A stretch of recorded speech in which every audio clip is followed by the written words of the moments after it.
Hello students, आप सभी को आपके अपने प्यारे channel conceptual study with Ritesh में एक बार पुनः स्वागत है। और आज का ये वीडियो बहुत ही ज़्यादा इंपॉर्टेंट होने वाला है स्टूडेंट्स। इस वीडियो में आंसर आपका एक एक ऑब्जेक्टिव रहे, चाहे सब्जेक्टिव रहे, लॉन्ग रहे, चाहे शॉर्ट रहे, सभी का आंसर बताएंगे और पूरा डिटेल में बताएंगे, हिंदी एंड इंग्लिश में एक्सप्लेनेशन के साथ बताएंगे। तो आप लोग पूरा वीडियो को देखिएगा स्टूडेंट्स, और चैनल में नए होंगे तो जरूर से सब्सक्राइब कर लीजिएगा, क्योंकि चैनल सिर्फ क्वेश्चन पेपर नहीं बल्कि आपका सभी का आंसर भी साथ में आप लोग के सामने प्रेजेंट करने वाला है। ठीक है, और जितने भी क्वेश्चन पेपर होंगे आई होप सारा का सारा लगभग आप लोग इस वीडियो में इस चैनल में देखने को मिलेंगे। और मेरा प्रयास है कि जितने भी सब्जेक्ट हैं खोटा से लेकर संथारे तक जितना भी सब्जेक्ट है सभी का इंपॉर्टेंट क्वेश्चंस का वीडियोज इस चैनल में देखने को मिलेंगे इस बार। ठीक है, तो आप लोग चैनल को सब्सक्राइब करना बिल्कुल भी नहीं भूलिएगा। ठीक है, और जो क्लासेज है स्टूडेंट्स, क्लासेज अभी लाइव चल ही रहे हैं। ठीक है, गूगल मीट में, तो आप लोग क्या करना है, ज्वाइन करना है क्लास को। आप लोग को पता ही स्टूडेंट्स, ये सर प्राइवेट क्लासेज चल रहे हैं, तो उस पर आप लोग ज्वाइन कीजिए। आप लोग को बेटर से बेटर कंटेंट देखने को मिलते हैं, हर एक तरह की क्वेश्चंस का आंसर वहाँ पर देखने को मिलते हैं। ठीक है, तो स्टूडेंट्स देखिए आज का जो क्वेश्चन पेपर रहा आप लोग का एसी इंग्लिश, इस पर बात करते हैं। देखिए सेट 1 था और इसी में सभी का कंप्लीट हो गया, यानी कि जितने भी लोग थे एसी इंग्लिश सभी का यही क्वेश्चन था। ठीक है, देखिए उनसे क्वेश्चन पेपर आप लोग को देखना है। यहाँ पर देखिए, what is the symbolic significance of the harp in Derozio, the harp of India. First question मेरा एकदम सेम टू सेम सारा का सारा मैच किया। हम बताए ना आप लोग को, इस बार मेरा जितना भी क्वेश्चन है 100 आउट ऑफ 100% आप लोग को सेम टू सेम देखने को मिलेंगे। जितने क्वेश्चंस हम बताए हैं उसी के अंदर से सारे क्वेश्चंस देखने को मिलेंगे। ठीक है, आउट ऑफ नहीं आ सकते हैं, क्योंकि अकॉर्डिंग टू सिलेबस हम बेटर से बेटर क्वालिटी के साथ बनाने का प्रयास किए हैं, जिस कारण से आप लोग को एक भी क्वेश्चंस आउट ऑफ नहीं मिलेंगे। ठीक है, तो देखिए क्या है, आप लोग को इसको हम अपने से यहाँ राइट किए हैं और बढ़िया से क्वेश्चन आंसर के साथ लिखे हैं, तो इसको देखते हैं। ठीक है, देखिए answer the following questions in 1 और 2 सेंटेंसेस ईच। देखिए 1 या 2 सेंटेंस में आप लोग को आंसर देना था। What is the symbolic significance of the harp in Derozio, the harp of India. तो इसका आंसर होगा पेट्रियोटिज्म। ठीक है, देशभक्ति। इसमें जो डेरोजियो है हार्प ऑफ इंडिया, इसमें क्या साइनिफिकेंस कर रहा है, तो देशभक्ति को दिखाने का प्रयास कर। देशभक्ति जो है सो खत्म होते जा रहा है, एक वीणा का तार की तरह एकदम मतलब खत्म हो जा रहा है। ठीक है, उस तरह से what is the theme of Toru Dutt's poem, यानी कि संस्कृति खत्म होते जा रहा है। ठीक है, देशभक्ति तो खत्म कभी नहीं होगा, संस्कृति खत्म होने जा रहा है, धरोहर खत्म होते जा रहा है, उसको हम लोग को एक नया तार देना है। ठीक है, देखिए what is the theme of Toru Dutt poem our casuarina tree, इसका क्या थीम था, तो नॉस्टैल्जिया है, यानी कि स्मृति। ठीक है, केजुलर ट्री में क्या है आपका थीम, तो स्मृति है और प्रकृति से संबंध है। ठीक है, क्योंकि देखिए जब केजुलर ट्री के बारे में बात करता है तो उसके परिवार के बारे में याद आता है, यानी कि कहे तो एक प्रकृति से संबंध है, स्मृति भी कह सकते हैं इसको only. What are the poetic devices in Naidu's the soul's prayer, तो इसका है सिंबोलिज्म यानी प्रतीकवाद, प्रतीकात्मकता ज़्यादा इसमें दिखा है। ठीक है, तो ये है। आगे देखिए, what is the theme of bonds time of assembly, तो इसका लव है, प्रेम। देखिए उनसे क्या बोल रहा है, what is the theme of bonds time of assembly. देखिए समय का जो है ना रुकना, एक कह सकते हैं समय का जो है ना रुक गया था, एक तरह का है, तो टाइम जो है सो असेंबली में रुक गया था, तो क्या क्या हो रहा था, सभी काम धीरे धीरे होने लगे थे। ठीक है, तो कहा जाए तो ये सारा प्रक्रिया है। ठीक है, आगे देखते हैं इसको। What is the purpose of JP Singh notice nodal, क्या पर्पस था, तो एक तरह से हास्य यानी कि हंसाने का प्रयास था। ठीक है, देखिए answer 2 of the following questions as per the options given, तो यहाँ पर जो है सो 2 क्वेश्चन अटेंड करने हैं जितने भी ऑप्शंस में दिए उसमें से। Why is the casuarina tree dear to Toru Dutt's heart, तो it is the dear because it is associated with fond memories of her childhood and lost sibling. यह पेड़ जो है सो उसके बचपन और खोए हुए भाई बहनों की प्यारी यादों से जुड़ा हुआ है। ठीक है, तो इसीलिए उनके हार्ट में है। आगे देखिए और में दिया था, how did God answer the soul's prayer in Naidu's the soul's prayer, तो इसमें क्या आंसर मिलता है उनको, God answered the soul's prayer by granting both joy and sorrow to help the soul understand the mysteries of life and death. भगवान ने आत्मा की प्रार्थना का उत्तर खुशी और दुख दोनों देकर दिया। आत्मा की प्रार्थना का उत्तर क्या करके दिया, खुशी और दुख दोनों देकर, ताकि आत्मा जीवन और मृत्यु के रहस्यों को समझ सके। ठीक है। एंड नेक्स्ट क्वेश्चन और में ही दिया हुआ है, write the central theme of Derozio's the harp of India. देखिए, the central theme of Derozio's the harp of India is the decline of India's cultural and artistic glory under colonial rule symbolised by a neglected harp. Derozio की the harp of India का केंद्रीय विषय उपनिवेशवाद के तहत भारत की सांस्कृतिक और कलात्मक महिमा का पतन है। जितने भी सांस्कृतिक और सामाजिक चीज़ें थी स्टूडेंट्स, वो सारा लोग एक तरह से छीन लिए गए थे। कहे तो जो है ना, ब्रिटिश लोग अपनी छाप छोड़ने के लिए वो सब मतलब मजबूर करते थे सभी को। ठीक है, अपना छाप ज़बरदस्ती छोड़ ही दिया है। ठीक है, तो ये सारा कुछ अब देखिए, जिसे एक उपेक्षित वीणा द्वारा दर्शाया गया, एक उपेक्षित वीणा द्वारा दर्शाया गया है। ठीक है, आगे देखिए बी नंबर में है, write the philosophy as outlined in Bond's a crop for all seasons, a crop for all seasons. The philosophy in the Bond a crop for all seasons highlights coexistence, adaptability and importance of balancing greed with generosity. देखिए, बॉन्ड की कहानी crop for all seasons में सह अस्तित्व, अनुकूलनशीलता और लालच व उदारता के बीच संतुलन बनाने के महत्व को दर्शाया गया है। ठीक है, कैसे दर्शा सकते हैं हम लोग, कैसे मतलब अपने संतुलन कंट्रोल कर सकते हैं या बैलेंस कर सकते हैं। ठीक है, write the moral of JP Singh से नॉलेज नोडल।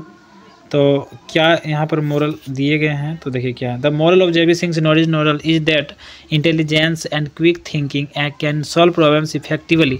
तो जेपी सिंह जो है नॉलेज नोडल में यह बताते हैं कि बुद्धिमानी और तुरंत सोचने की क्षमता से समस्याओं को समाधान किया जा सकता है और बहुत जल्दी किया जा सकता है, इफेक्टिवली किया जा सकता है, यानी कि प्रभावशाली तरीके से। ठीक है, answer 4 of the following question as per the options given. देखिए 3 नंबर में क्या है, आप लोग को 3 क्या दे रहा है, answer 4 of the following question as per the options given. 4 question का आंसर देना है। ठीक है, describe the patriotic spirit as expressed in Derozios the Harp of India. The patriotic spirit in Derozios the Harp of India is expressed through a deep sorrow for India's decline under foreign rule with a call to receive the nation's past glory and cultural pride. डेरोजी को जो the harp of India है, उसमें देशभक्ति की भावना भारत के उपनिवेशी शासन के तहत पतन पर गहरे दुख के माध्यम से व्यक्त की गई है और देश की पुरानी महिमा और सांस्कृतिक गर्व को पुनर्जीवित करने का आह्वान किया गया है। बोला है कि जो पुरानी संस्कृति है हमारी, उसमें फिर से एक नया तार लगाएंगे और एक नया वीणा बजाएंगे। ठीक है, उसी वीणा को नया तार लगाकर बजाएंगे इस तरह से। अब देखिए, explain with examples from Toru Dutt's poem और casuarina tree how the poetess links her past and present. तो किस तरह से वो और केजुरिना ट्री में जो पोइट्स है तोरू दत्त, वो कैसे लिंक करती है पास्ट और प्रेजेंट में। ठीक है, अब देखिए, in our casuarina tree Toru Dutt links her past and present by reminiscing about her childhood memories of the tree and her lost siblings. The tree symbolizes the connection between her past filled with joy and innocence and her present where the tree remains a symbol of enduring love and nostalgia. और casuarina tree में जो है सो तोरू दत्त अपनी बीती और वर्तमान को उस पेड़ की यादों से जोड़ती है। ठीक है, जो उसके बचपन की खुशियों और खोए हुए भाई बहनों की याद दिलाता है। पेड़ उसके अतीत और वर्तमान दोनों के बीच निरंतर प्रेम और स्मृतियों का प्रतीक बनता है। तो यहाँ प्रेम जो लव था, इसी के प्रतीक था। ठीक है, ऊपर में आपको बताए थे ऑब्जेक्टिव वाले में। Describe S Naidu's quest for peace as expressed in her poem The Soul's Prayer. In The Soul's Prayer, S. Naidu expresses a quest for peace through the soul's prayer to God, seeking tranquility, freedom from sorrow, and understanding of life's mysteries. The poetess wishes for both strength and serenity of endure life's challenge. इसमें क्या बोल रहा है, the soul's prayer में जो S Naidu है, शांति की खोज को आत्मा की प्रार्थना के माध्यम से व्यक्त करती है। जो शांति का जो खोज है, उसको आत्मा की प्रार्थना के माध्यम से व्यक्त करती है, जिसमें भगवान से शांति, दुखों से मुक्ति और जीवन के रहस्यों को समझने की इच्छा है।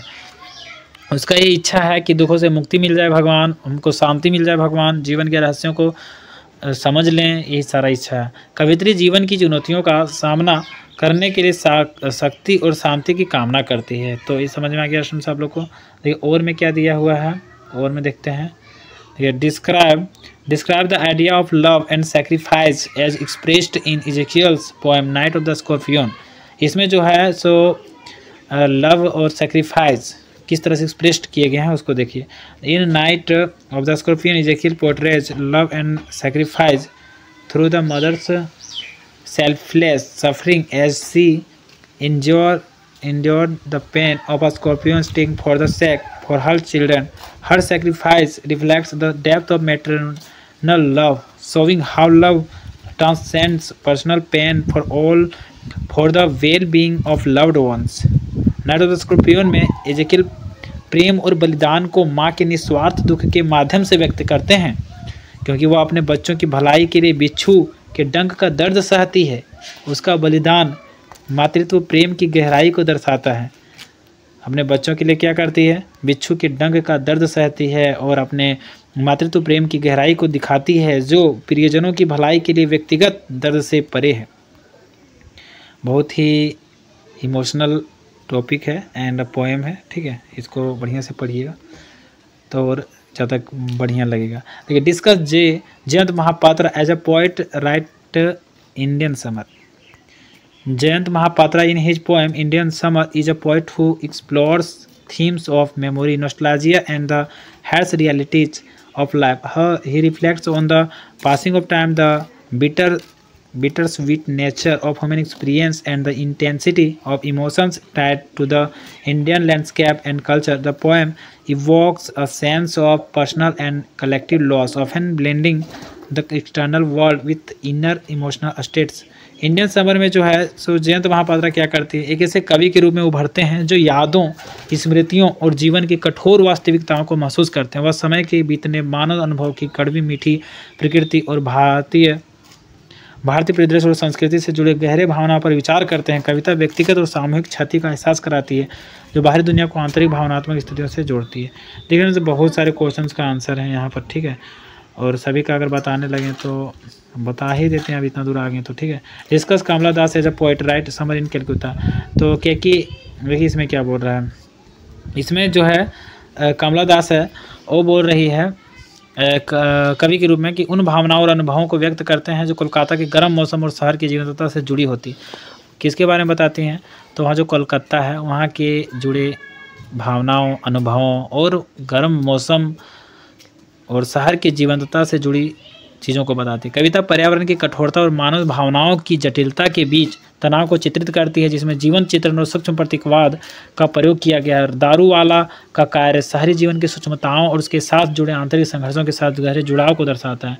Discuss the writing style of Ruskin bond right the prescribed short stories. तो उनका जो रस्किन बॉन्ड है, उनका लेखन शैली जो उनकी निर्धारित लघु कथाओं में स्पष्ट रूप से दिखाई देती है, सरल पुरानी यादों से जुड़ी और प्रकृति और मानवीय भावनाओं से गहरे जुड़ी हुई है। वे अक्सर सामान्य और असामान्य को मिलाकर छोटे शहरों और ग्रामीण जीवन के आकर्षण को दर्शाने वाले जीवंत और संबंधित पात्रों का निर्माण करते हैं। बॉन्ड की भाषा स्पष्ट और सुलभ होती है, जिसमें वातावरण, आत्मनिरीक्षण और सूक्ष्म हास्य पर ध्यान केंद्रित किया जाता है। उनकी कहानियाँ अक्सर एकांत, यादों और प्राकृतिक सौंदर्य के विषयों की खोज करती है। And last question, discuss JP Singh as a writer with a difference writer nodes nodal. देखिए इनका जो है हम शॉर्ट में समझा देते हैं। जेपी सिंह नोडिज नोडल में एक अलग लेखक के रूप में जटिल मानवीय व्यवहार और सामाजिक मानदंडों की खोज करने के लिए हास्य और चतुराई का उपयोग करते हैं। उनका मन है कि सभी को हंसाएं, ठीक है। उनका लेखन हल्के फुल्के हालातों में गहरे संदेश देने के लिए, खेल खिलाड़ी और सूक्ष्म दृष्टिकोण को अपनाने के लिए अलग दिखता है। सिंह की हास्य को महत्वपूर्ण विचारों के साथ जोड़ने की क्षमता उन्हें साहित्य में एक अद्वितीय आवाज़ बनाती है, जो पाठकों को मनोरंजन और विचारोत्तेजक विचारों दोनों से जोड़े रखती है। तो असल देखिए समय के अभाव में आप लोग को जल्दीबाजी में बहुत ही अच्छे तरीके से, बहुत ही बेहतर तरीके से बताने का प्रयास किए हैं। तो इसको क्या करना है, आप लोगों को चैनल को सब्सक्राइब कर लेना फ्रेंड्स, और जो क्लास नहीं ज्वाइन किए हैं फटाक से ज्वाइन कीजिए। आप ही लोग के लिए इतना मेहनत करते हैं, ठीक है। आप लोग नहीं ज्वाइन कीजिए तो कौन करेगा, ठीक है। और चैनल को सब्सक्राइब करना बिल्कुल भी नहीं भूलिएगा फ्रेंड्स, क्योंकि सारा सब्जेक्ट का लगभग क्वेश्चन वहीं पर डालेंगे, ठीक है। तो थैंक्स फॉर वॉचिंग। फिर मिलेंगे नए इंटरेस्टिंग वीडियो के साथ। जय हिंद, वंदे मातरम।